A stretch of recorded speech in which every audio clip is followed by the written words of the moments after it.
Testing. Can y'all hear me? Right here. Can y'all hear me okay? I don't know if I'm loud enough or not.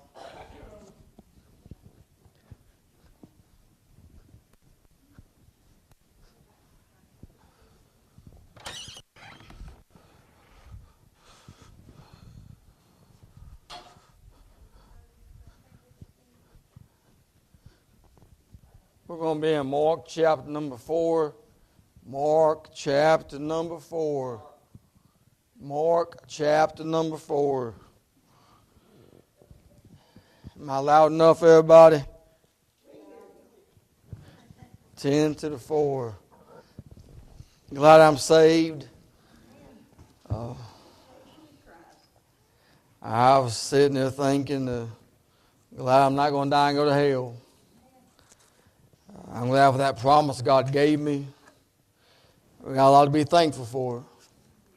We could be in hell right now. We could be in our bar rooms. Our homes could be shambled up. Could be... there's a lot we got to be thankful for. I think so many times we take for granted, all because we go to a Baptist church and everything else. I think we take for granted sometimes God's grace and God's mercy. I'm thankful that the family God gave me. I'm thankful that I don't got to die and go to hell most of all. But I could be right now. I could be in the world right now, so-called living it up, being lost and undone without God. And I like how the scripture where it says, but God, who is rich in mercy, loved us while we was yet sinners. Christ died for us. I was thinking about all the circumstances that happened, about the truck catching on fire, and about stuff going on. I thought, man, I know a few people right now that's facing relationship problems right now. And I thought, man, that could be me right there. That could have been me. But God, who is rich in mercy. I'm glad for the protecting hand of God. I'm glad He watches over us. And we might not understand things. You might not, in the human aspect of things, you might not understand why it happened or what's going on. But I'm glad that the Bible says everything works good for them that love God, called according to His purpose. I'm glad the promises never fail. That black love seed never gets old to me. There's many times in my walk with Christ that I get down and out, and it feels like hell's all around, and it feels like you're fighting. I go back to that black love seat where God saved me at. And I'm not perfect. I feel God every day, and I feel so unworthy to be up here teaching. I'm like Paul said over there in 1 Timothy 1:17, where it says, with all acceptation, Christ came in this world to save sinners. And He said, who I am chief. That's how I feel. I'm unworthy. I ought to be in hell to rich man. But I'm glad that God saved me. I'm glad God come and found me. I wasn't looking for Him, but He was sure looking for me. As that song goes, when He was on the cross, I was on His mind. I'm glad He loves me. When I'm unlovable, He still loves me. When I fail God and I fall short, He still loves me. I got to think over there about Peter had denied Him thrice and cussed and everything else. And when He rose on that third day, He said, go tell my disciples and Peter.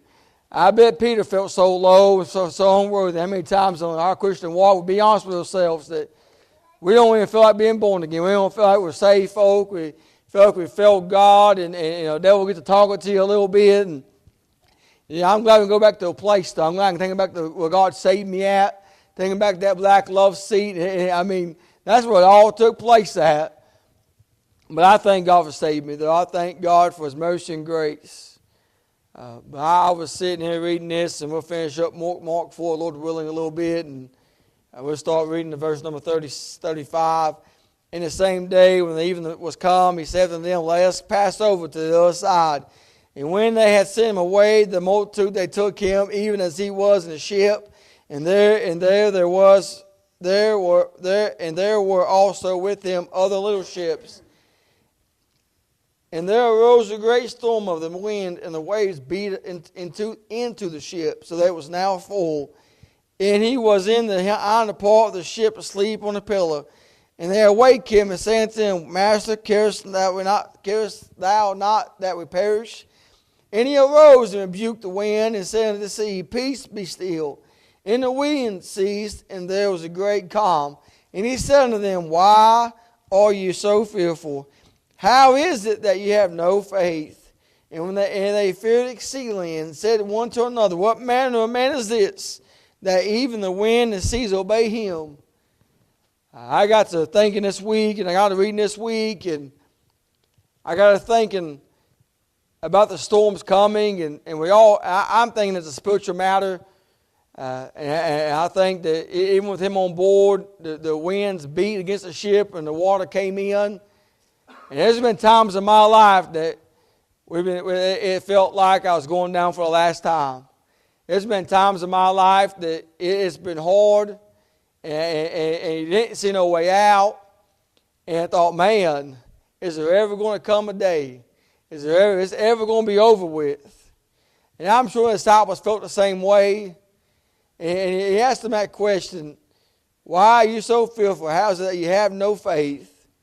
I got to thinking that when the storm comes, that's at your weakest point. You get at first like, hey, I'm going to get pushed through this. And as time goes on, like, man, is God even listening to me? I've been there. I'm not perfect. I've been there. If we'll be honest with ourselves, we've all been there. We wonder where God is. And is he even there? Is he even hearing my prayer? And I got to think a little bit that these disciples, they saw him do all them miracles. If you read Mark 1-4, 1 and 3, you'll see where he healed the sick, he healed the lame, he healed the palsy. He did many mighty miracles. And he told many parables. And every time he told a parable, he would tell the disciples what it meant. He would say, hey, this is what it means. And a parable is like it's a real life story. It can happen. It can be right there. It ain't happened yet, but it can happen. That's what a parable is. And I got to think a little bit of the disciples on that ship. And them other little ships, you don't hear much about them. But there's little ships around about. And so many times in life that we want to be in God's will, we want to follow God's direction. And it seems like there is no daylight coming. And I got to thinking of this a little bit, and how many times, and it reminds me of Job a little bit, how many times in life that we're trying to do what God says, and the devil's beating against us, and the winds are beating against us, and we're taking on water. And many times you ask yourself, am I in God's will? Am I doing the right thing? These disciples were following what Jesus wanted. He said the same day that evening was come, he said to them, let us pass over to the other side. And I got to thinking a little bit that there was in the center, it was God's will for them to go to the other side. It was in the center of God's will. I got to thinking the disciples probably thought about the psalmist over there because they was pretty knowledgeable. They probably knew the scriptures. And they probably had some of the Old Testament a little bit. And I was wondering if they've already thought about Psalms 30 and verse number 5, for his anger to endure but for a moment, and the favor of his life weeping. In his favor is life. Weeping may endure for the night, but joy cometh in the morning. And I got to think a little bit. I mean, joy was on the ship. He was with them. All they had to do was wake him up. It reminds me of that song, Your Cries Have Woken the Master. I think it'd do us good sometimes to go wake him up. I don't, me personally, and I could probably say this because it ain't in red letters, so we know Jesus didn't say it, that's what the disciples were saying, that he was asleep on a pillow. I very doubt he was asleep. I mean, you tell me how a man can sleep with the water coming on the ship and taking on water.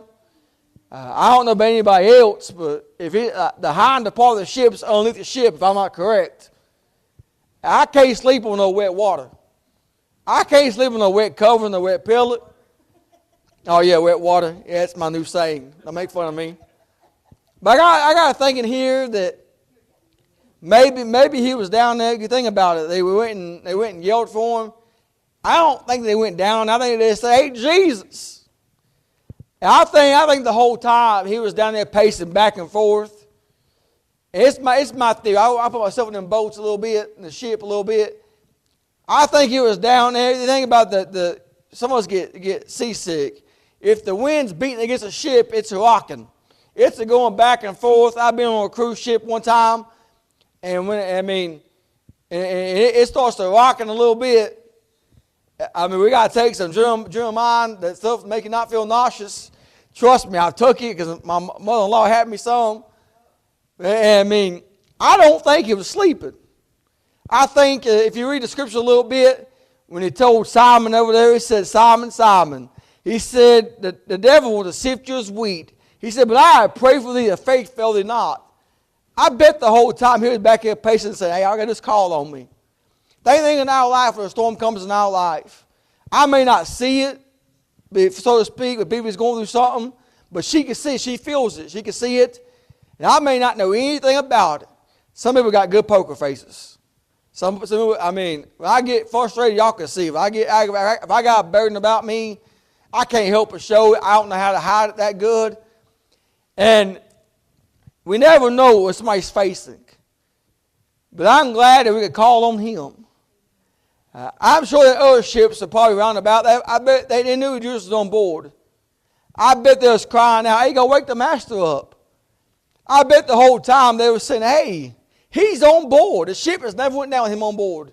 The devil has never won the battle. He never has, never will. The ship has never went down with him on board. He's always gave us a way to escape. He's always gave us a way to get out of it. But what's surprising to me is that he said that, why are you so fearful? How is it you have no faith? And I got to thinking a little bit, talking to Ash this week, and I remember a time when people had to feel God about them. I remember a time where you'll go out and people would turn their radios down when they pass this. I'm not that old, but I can remember that. People would go past the church, and they would turn their music down a little bit. And it don't matter. Here's his. I remember a time that people actually had respect. Now we're living in a generation that they'll crank it up now. They'll boom box it. You'll be having church service. They'll go by and they'll rev the car up a little bit. They'll go boom box. They're throwing beer cans out, beer bottles out. There's no fear no more. But what's amazing to me though is that we won't feel God, but we'll feel the circumstances. When a storm comes up and we're going through a battle, then you start getting fearful a little bit. I got to thinking a little bit that if they had just called in the first time the waves hit, before the water was full, because the Bible says that it beat into the ship so that it's now full. I wonder if they would have, Mark 4, verses 35 to 41. I wonder when the first time you saw a storm brewing, first time a storm was coming, I wonder if they would have called on them then. Would the ship been full? I mean, you think about it. It takes time to fill a ship up. It's a big ship. It says other little ships, so it's bigger than the other little ships. So you think about a big ship, a big old boat. You think about how many hours it took to fill that ship up with the waves beating against it. And the whole time, instead of hitting their knees and going to wake the master up before it was taking on water, sinking down, if it's full, it's probably going to sink then. My guess is if you put too much weight on a boat and it's full of water, the water's going to overtake it. I'm pretty positive it's going to, unless you got some kind of hole in it somewhere and you're still going down. So I was thinking here in our life that we all face different things. We all face different obstacles in life. We all got different things. Some things that you guys face, I may not face. But I was sitting there thinking and saying, man, if we just call on him the first time we see it coming, the first time an obstacle comes out and faces us, instead of going out and telling somebody else about it and complaining about it, why not go to the master? I know we're bad for it. That we're bad when something comes. We're about to go say, "Hey, BB, did you hear about this, BB? Hey, this right here. I don't agree with this right." Well, how many times if we just go pray about it? How many times if we just go to God and go wake Him up a little bit and say, I don't know what's happening. I mean, this thing has hit me face to face. And before he start taking on water. I mean, you think about it. Now these sailors, or these sailors right now, they're wet. They're probably having to swim a little bit because they're taking on water. Probably cold. The wind's beating them. So, you know, you're out on the ocean, and everybody been stuck out there when a storm comes, man, you get tossed to and fro. That wind gets cold. That water's cold, especially if you're on the water in the ocean. I don't care how hard it is, that water's going to be cold. I got to thinking a little bit, and I'm bad to say this, about to get thinking a little bit. I wonder, and especially in my life, when something comes to me, I wonder if we just go wake him up the first time it happens. I wouldn't be cold. I wouldn't be wet. I wouldn't be hanging my head down low. But the Bible says we have not because we ask not. And I got to think a little bit that the Bible says he stand at the door and knocking, man, here open up unto me.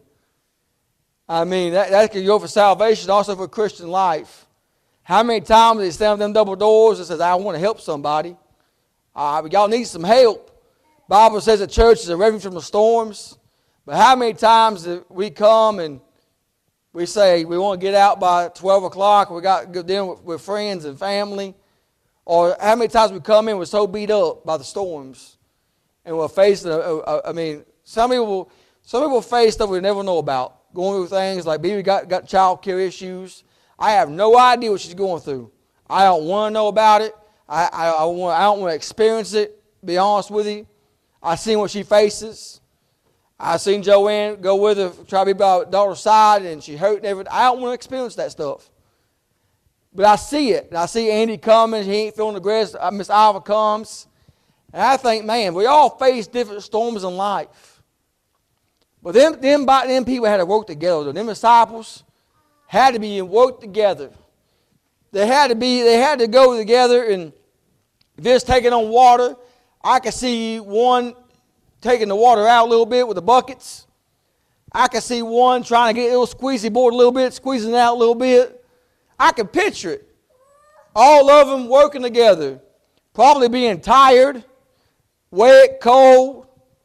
And I got to see all that stuff. And I got to thinking a little bit just to have them other little ships. If it's a big ship, how do they not sink? And I got to think, man, if it's that big, and you ever been out there, ain't no been out there, but think about a hurricane coming. It gets them big old waves. If you got them little ships, how they come they didn't sink? I think the whole time he was down there praying for him. That's my opinion. I think the whole time he was saying, hey, just call on me. I'm here to help. I think the whole time he's saying, hey, weeping endure for a night, but joy coming. I'm on the boat. I'm here to help. And like the man of God said many times, that he's not your enemy, he's your friend. I bet the whole time he's down there saying, man, you've seen me do all the miracles. You saw me do it. I did it right in front of you. How many times have we seen God do miracles here? We saw God touch Daniel. That truck's a miracle in itself, in my opinion. We saw my 3 little babies. We saw God do amazing things. Even financial gain with the paying the gas bill, buying groceries, the air thing. We saw God do all them things. But still yet, we won't call on Him. We'll wait till the last second. We'll wait till that ship's about to go down for the last time. And the man of God's out there pushing His heart out to us. And He's wanting to help us, but we won't go to that altar. We won't go wake them up. We'll get too prideful. We'll say, hey, I'm not going. What souls are going to think about me? They're going to think that I'm in sin. They don't think about nothing else. I've been there. I know about it. I've been through some struggles a little bit. But still yet, God helped me. I thought reading this scripture a little bit, and I said, man, when you see it first happening, if you just go get on your knees and go wake him up. He's not sleeping. I know he's 100% man, 100% God. Now he's in heaven right now. I don't think he sleeps. I think the whole time he's watching over us. You think about it, he's the all, and this is God. He could be over here. He could be in China, different time zones. And he's watching over us and saying, hey, I'm right here helping. And I thought, man, many times is Job over there when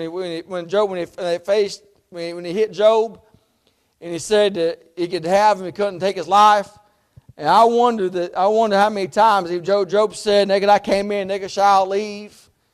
I thought, man, this is seeing that how powerful God was. Now, we already got victory at Calvary. But I got to reading this, and if you go to the next chapter, you'll see the legion over there. They was going to the other side for him. You'll see him here, and I ain't going to read it. I'm going to paraphrase a little bit. But you'll see him, when they let him that shore, he'll run to the shore. So when they came over the other side of the country of Galilee, and when he was come out of the ship, immediately there met him out of the tombs a man with an unclean spirit. So that tells me this man ran to the shoreline. I'm pretty confident that he was on that hillside where them tombs are, looking over the ocean a little bit, over the sunset, and I'm sure he saw that storm coming. And I got to think, maybe the disciples and most ships thought, man, I'm going down for the last time. I thought maybe they said, I bet some was about to jump off and go ahead and kill themselves. They weren't going to make it. They're tired of working. They're tired of putting the water out. And it takes hours to fill a big ship up. Hours. I've been on a big ship. It'll take hours for the waves to come on that ship. If you got a big tsunami, and then it'll be probably 2 seconds. But I got to see this man over there, and I tell Esther all the time, you never know who's watching your life. You never know that what you're going through, that somebody else is seeing you and know you have faith and saying, hey, I want what she's got or he's got. This Galilean man cut himself, was in the tombs, a lost man. He was on that shoreline, he was on that mountain looking over the sea. And I bet he was taking bets. They're going to drown, they're all going to die. There ain't no way they can make it. I bet the whole time he was over looking, and if you ever been on the water, it echoes. The water carries sound, so it echoes. I could probably hear him. I could probably picture him up on that mountain. I bet he could hear every conversation they was having. I bet they were saying, "Hey, we're going to go down. We're going to die." And I think when they seen that, when they called on Jesus, and the wind and seas calmed down, because you think about being lost.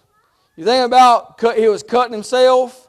He was facing a big storm in his life. He was going through a turmoil. One minute he was in his right mind, or one minute he was okay a little bit. Next minute he was out of his mind, cutting himself in the tombs. I mean, he probably hit his family, being mean to his family, his kids. And the chains couldn't bound him. But I think when he saw that storm get calmed, I bet he said to himself, man, I need that in my life. I'm tired of living this way. But think about this, though. If them disciples would have never called on him and would have said, hey, it ain't worth it, and would have died out there, the Galilean man would have never got born again. He would have never found salvation. Same thing in our life. That song says, help is on its way. Sometimes in our life, we face different obstacles in life, and we want to quit.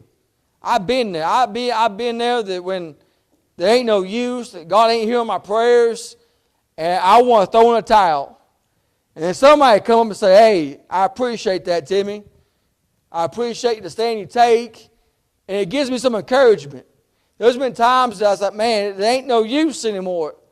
I've been times in my life I feel like that I've been punched too many times.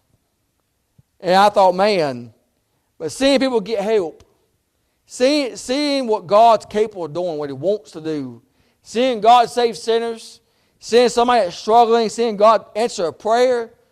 I mean, I'm excited for my mother-in-law getting a new house. They've been praying about it, been working at the house for almost a year now. They've been talking about moving and getting closer to us family, or us moving in, either one. They had that for a moment. But they was talking about it a little bit. They want to be close to their family, a little bit close to the church. And everyone they looked at, she didn't like, and it wasn't going to work out. And all of a sudden, this all worked out, and it closed the same day, and it's all going together. I mean, that's an answered prayer right there. But I bet before then, though, I bet she was thinking, man, is God even hearing my prayers? What am I doing wrong? Am I in God's will? What can I do to be better? Same thing, these disciples were saying the same thing. They were saying, I'm on this ship. He wanted to go to the other side. And here we are, we're facing a big storm. Here we are, we're going down for the last time. But even if you go to chapter number 5, actually not 6, it's 5. That Galilean man over there, I mean, it's worth it for one sinner getting born again. I hate going through storms, going through valleys, but that's where we grow at. That's where we find. That's where you get along with God at. But I got to thinking, man, how many times that I felt like quitting and throwing in a towel and being tired and being wore out. Same thing the disciples were doing. They was wore out. They was tired. But still yet, they still shoveled that water. They still went in there and did everything they could to get by. And I think something clicked inside of them. I thought, man, they said, hey. It says, and he was in the part of the ship, asleep with a pillow, and they awake him. And saying to him, Master, carest not that we perish. I wonder if they thought it was going down for the last time. And I mean, I don't like to procrastinate. I like to get things done. I like to work. I like to get things done. You can ask Alan. He had me sit down yesterday. I was wanting to get everything done. And I'm that type of person. I want to get it done. I'm the same way at work. I want to get, if I have a task I got to get completed, I don't want to wait till 4:45 to start working on it. It ain't me. And I got a thing in here that why they procrastinate so much, why they wait till the last second. Why didn't they just go get them when they first seen the storm? Why didn't they just go get them when the wave started coming? I mean, you think about that first wave and it kept beating on them. It wasn't going away. So why did it take them? Why did it take them till the ship was now full for them to go wake the master up? And the only thing I can think of is that we're all human. We want to do things ourselves. I got pride in myself. So I mean, we all got pride. We want to do it within ourselves. But if we just go wake them up, when they first see it coming and say, hey, I can't do it on my own, and he proved to them they couldn't do it on their own. And if you read Luke when it says, what manner of man is this, they put an exclamation mark on it. This, they put a question mark on it. I think they was excited. I think they said, what man? We saw him heal all of them people, and now he has power over the winds and the seas. And I'm pretty sure that all that happened was for that Galilean man to get born again. I'm confident in it. And I told Ashley the other day, we got to keep putting on. We got to keep pedaling on. We got to keep doing what we're doing. I mean, somebody's going to get help out of it. We may not realize it, may not see it. And some things, they will know about. Some people may watch your life, and you'll never know who they are or anything. And you won't know till you get to glory land and you start casting crowns at his feet. You won't know anything about it. But I got thinking a little bit. I just want to be a help to somebody. I want somebody to look at my life and say, hey, I want what he's got. I want people to look at my life and say that, man, I don't know what's going on, but I want what he's got. And if I was you guys, I like asking y'all questions to apply yourself into it. How many friends and family or co-workers can look at our life and say, hey, I want what they got? That's what the Galilean man did. When he saw the sea be still, he said, I want what they got. I want the master. I want that joy. I want it. How many people look at our lives? That's why it's so important they light so shine. The Bible said it could have easily said, let your light shine that make us see it. But it says so shine. So that means that we can all shine brighter. We can all let our light shine a little bit brighter. And I got to thinking a little bit. I say a lot, don't I? Thinking a little bit. That's bad for me. But any which way, I got to thinking a little bit. Even about my own life. I like to watch myself a little bit and what can I improve? What can I do better? And I pray God to help me. working at the prison a little bit and being a manager a little bit. You see all kinds of different things. You see all different kinds of walks and people, everything else, and let your light so shine.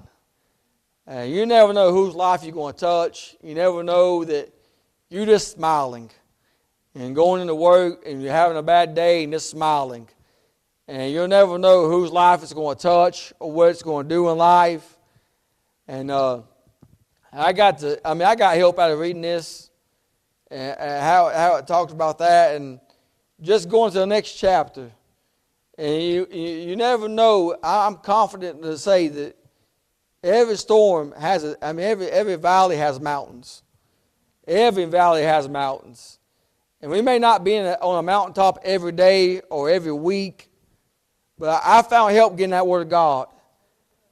I got to reading a little bit, in Genesis a little bit, and how it talked about Sarah laughing at God about having a baby at old age. And he asked her this question: is anything too hard for the Lord? And I thought, this is God asking. This is before grace was ever present. They had mercy, but didn't have grace. And I thought, man, here this woman is laughing at God. But he asked her a question. He came back with a question and says, is there anything too hard for the Lord? And that's something you can't argue with. And I thought, man, things in my life that we go through and we think, man, that's not possible. It's impossible. Ain't no way God's going to be able to do something. And I know we even think about our family members like, man, ain't no way. It's impossible for God to do anything. It's so far out there, so far gone. And I think about my life. I was out in sin. I left church. And I thought, man, I got hurt a little bit, was in the hospital for a little bit. And I thought, man, what if I would have stayed in church? What if I would have just toughed it out? And I probably would have got saved a whole lot sooner. And I probably would have been not been scarred by life. But here we are. I mean, we all say, is it possible? We all think to ourselves that they're all going out there. I did the best I can. And we think, man, I don't see if there's any hope for them. But I'm glad God's still able. I'm glad the Bible says, while I was yet sinner, Christ died for us. That's for everybody. Man, white, polka dotted, black and white. They're all precious in His sight. And I'm glad for that.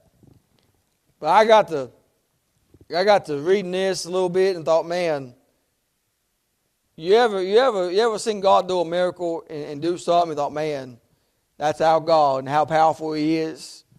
It says over there that they feared exceedingly. And I got to think a little bit in today's generation, it'd do them good to start fearing a little bit. It'd do them good to look back and know how God's still able. We got people out there thinking that God's not real, that God ain't able to do this. And I don't see how you do it. I mean, I was in that NICU for a little bit. I was up there and I saw God's miracles every day. I mean, just to see what God's capable of doing. Even when you go outside and you see them trees, see the flowers blooming, I don't see how anybody can say there is no God. I can't see it myself.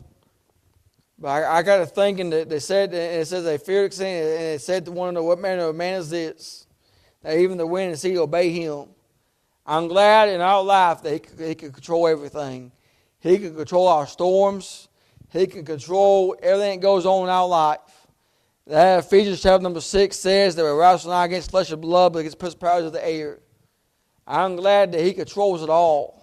That when He died on Calvary's cross and he died and he went to hell and He got the keys of death, hell, and the grave, He has all the keys. Right now, the devil may have dominion over the earth right now, may have free roam, but there's coming a day He's going to be bound by chains and be cast into a lake of fire. There's coming a day that He's going to get what is coming to Him. But I'm glad for that. I'm glad that He controls everything. They said, even the wind and seas obey Him. I'm glad there's nothing too hard the Lord can't do. I'm glad if we just seek His face and we get down and just wake Him up. I'm glad He lives on the inside. And sometimes in life, all we got to do is ask. All we got to do is go down and say, hey, help is on the way. I got Psalms 30, and verse number 5 says, weepeth endure for a night, but joy cometh in the morning. He asleep almost. But I'm glad God saved me. And that's all I have this morning. I know it was a little bit short, but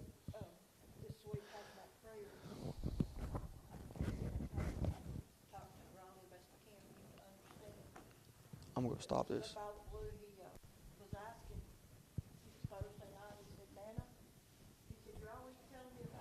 I'm going to stop this live stream.